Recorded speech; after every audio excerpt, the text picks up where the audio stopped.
नमस्कार, मैं हूं आपके साथ प्रिया तिवारी और आप देख रहे हैं प्राइम टीवी। बीते 3 दिनों से लगातार एक मुद्दा चर्चा में बना हुआ है, जिसको लेकर सियासी घमासान मचा हुआ है।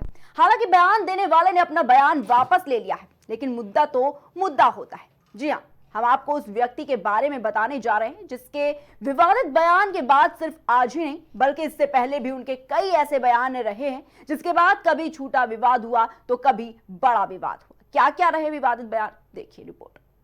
अभी हाल ही का पहला विवादित बयान जिसको सबने सुना है, जिसमें अबू आजमी ने औरंगजेब को न्यायप्रिय राजा बताया और कहा कि वो उसे क्रूर शासक नहीं मानते।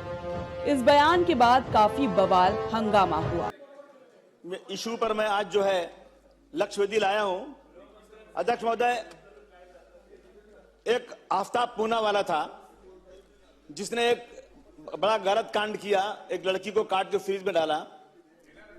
पूरे देश में मुसलमानों के खिलाफ आफत शुरू हो गई और अध्यक्ष महोदय, मेरे महाराष्ट्र में मैक्सिमम जिले के अंदर सकल हिंदू समाज आक्रोश रैली निकलने लगी और उस रैली में मुसलमानों को इतना अपमानित किया गया कि मुसलमान से बड़ा देशद्रोही कोई हो ही नहीं सकता। जब गुलिस्तान को खून की जरूरत पड़ी, सबसे पहले गर्दन हमारी कटी। अब ये कहते हैं हमसे, ये अहले चमन, ये हमारा चमन है, तुम्हारा नहीं। इसके चलते उन्हें मौजूदा विधानसभा सत्र से निलंबित कर दिया गया और उनके खिलाफ पुलिस में शिकायत दर्ज भी की गई है। इस बयान पर यूपी से लेकर महाराष्ट्र तक नेताओं ने क्या बोला। उस कमबख्त को निकालो पार्टी से और उसको एक बार यूपी भेज दीजिए, बाकी उपचार हम अपने आप करवा लेंगे। जो व्यक्ति छत्रपति शिवाजी महाराज की परंपरा पर गौरव की अनुभूति करने की बजाय लज्जा महसूस कर रहा हो और औरंगजेब को अपना नायक मान रहा हो, क्या उसको भारत के अंदर रहने का अधिकार होना चाहिए क्या? महाराष्ट्र के जनता की भावना को अध्यक्ष महोदय जी ने मानकर उनका निलंबन कर दिया है। छत्रपति शिवाजी महाराज जी का अपमान जो भी करेगा, छत्रपति संभाजी महाराज का अपमान जो करेगा, उसको महाराष्ट्र नहीं छोड़ेगा, उसको महाराष्ट्र माफ नहीं करेगा। कल एक विधायक ने महाराष्ट्र में एक स्टेटमेंट दिया कि औरंगजेब ने राजा होने के तौर पर बहुत अच्छा प्रशासक चलाया, बहुत अच्छे से सेवा दी। तो उनको याद दिलाना चाहती हूँ कि जिस महाराष्ट्र में आप विधायक बनकर विधिमंडल में जाकर जो 5-5 साल बैठते हैं ना, उस महाराष्ट्र के राजा सिर्फ छत्रपति शिवाजी महाराज और संभाजी महाराज थे। और तुम्हारे बाप ने 100 करोड़ बाप जो तुम्हारा है औरंगजेब, जिसने हमारे संभाजी महाराज पर इतना अत्याचार किया। हम लोगों ने तो इतिहास पढ़ा है, पर जिन्होंने पढ़ा नहीं है ना, तुम जैसे लोगों ने जाकर एक बार थिएटर में छावा पिक्चर देखनी चाहिए कि तुम्हारे बाप ने हमारे भगवान के साथ, संभाजी महाराज के साथ क्या किया था। मैं इतना ही बोलना चाहूंगी, महाराष्ट्र गवर्नमेंट से एक विनती करूंगी, औरंगाबाद का नाम जिस तरीके से बदलकर हमारे भगवान संभाजी महाराज के नाम पे रखा है, जल्द से जल्द जो कब्र औरंगाबाद में औरंगजेब की है, वो उखाड़ के फेंक दीजिए और जिसे इतनी प्यारी है वो अपने घर में जाके वो कब्र सजा लीजिए। देखिए, हमारा ऐसा बोलना है, सभागृह में वही विषय हुआ है कि सिर्फ निलंबित करना से ज्यादा उनको उससे ज्यादा सजा देनी चाहिए। इसलिए हम लोगों ने सबने प्रस्ताव सभागृह ने रखा है कि उस तरीके के आप एमएलए आमदारों की, विधायकों की समिति तैयार कीजिए और उनको ज्यादा से ज्यादा सजा। निलंबित करना ये बहुत कम है, क्योंकि हमारे देव पुरुष के बारे में, छत्रपति संभाजी महाराज के बारे में उन्होंने ये जो अपमानित जो चीज कही है, उनको ज्यादा से ज्यादा सजा मिलना चाहिए। परमानेंटली करना चाहिए। कितने दिन के लिए किया है? बजट सत्र का क्या मामला होता है? वो 2-3 हफ्ता चलेगा, सप्ताह चलेगा, लेकिन परमानेंटली उसको निलंबन करना चाहिए। अखिलेश जी ने आपत्ति जताई, उनका नहीं, उनको जताने दो।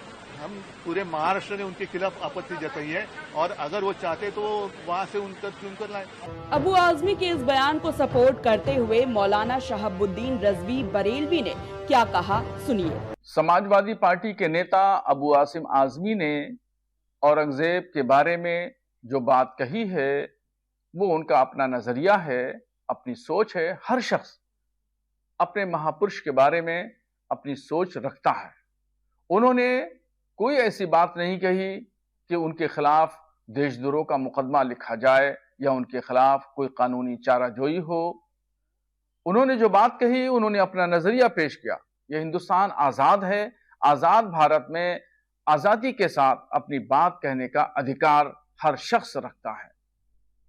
उनकी बातों को बिला वजह तूल तवील किया जा रहा है।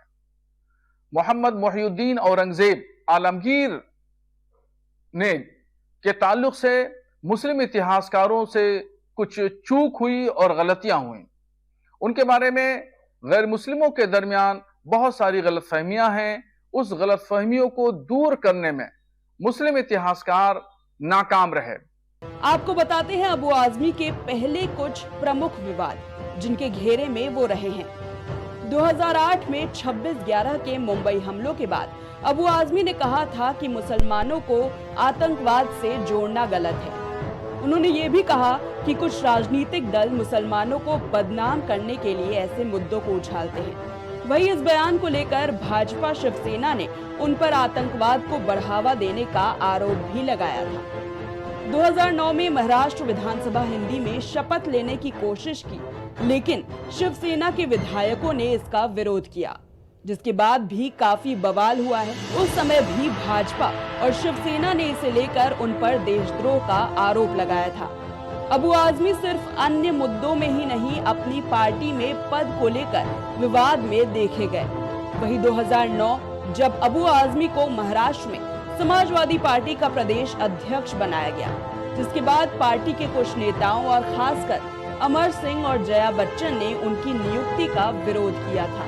वही अबू आजमी ने अमर सिंह पर उत्तर भारतीय राजनीति को कमजोर करने का भी आरोप लगाया था। इस पर विवाद इतना बढ़ा कि उस समय सपा 2 गुटों में बंट गई और पार्टी में कई नेताओं के बीच तनाव भी पैदा हुआ।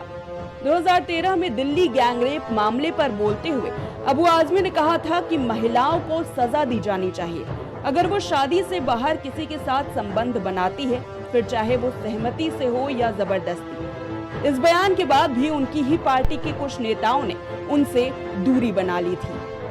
वंदे मातरम ना बोलने का विवाद।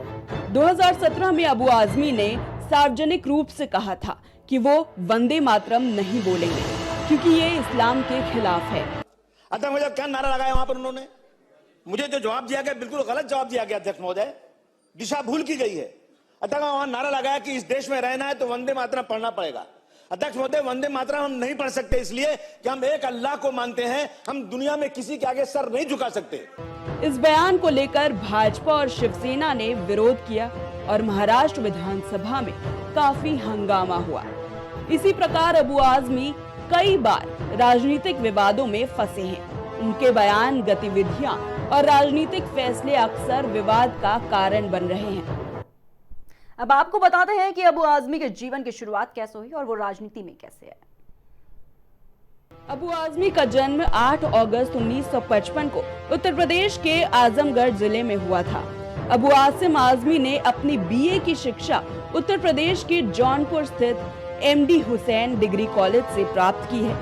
राजनीतिक करियर में अबू आजमी ने समाजवादी पार्टी के माध्यम से राजनीति में कदम रखा और महाराष्ट्र में पार्टी को मजबूत करने में महत्वपूर्ण भूमिका निभाई। अबू आजमी महाराष्ट्र के मानखुर्द शिवाजी नगर विधानसभा क्षेत्र से लगातार विधायक चुने गए हैं और राज्य में सपा के प्रमुख चेहरे माने जाते रहे। उन्होंने मुस्लिम समुदाय के मुद्दों को प्रमुखता से उठाया है और सामाजिक न्याय के लिए आवाज बुलंद की है। मुलायम के करीबी है आजमी। आजमी मानखुर्द सीट से समाजवादी पार्टी के विधायक है। उत्तर प्रदेश के पूर्व मुख्यमंत्री मुलायम सिंह के करीबी आजमी महाराष्ट्र में सपा के अध्यक्ष हैं। सपा को महाराष्ट्र में आगे बढ़ाने का जिम्मा मुलायम ने आजमी को सौंपा था। उत्तर प्रदेश में सरकार जाने के बाद सपा का प्रभाव यहां कम हुआ है, लेकिन आजमी की पकड़ कमजोर नहीं हुई है। जेल से छूटने के बाद पकड़ी राजनीति की राह। 6 मार्च 1993 को अबू आजमी को मुंबई बम ब्लास्ट के आरोप में गिरफ्तार किया गया था। 1 साल जेल में गुजारने के बाद आजमी को सुप्रीम कोर्ट ने आरोपों से बरी कर दिया था। इसके बाद अबू आजमी ने राजनीति की राह पकड़ ली। फिलहाल के लिए इतना ही, आप देखते रहिए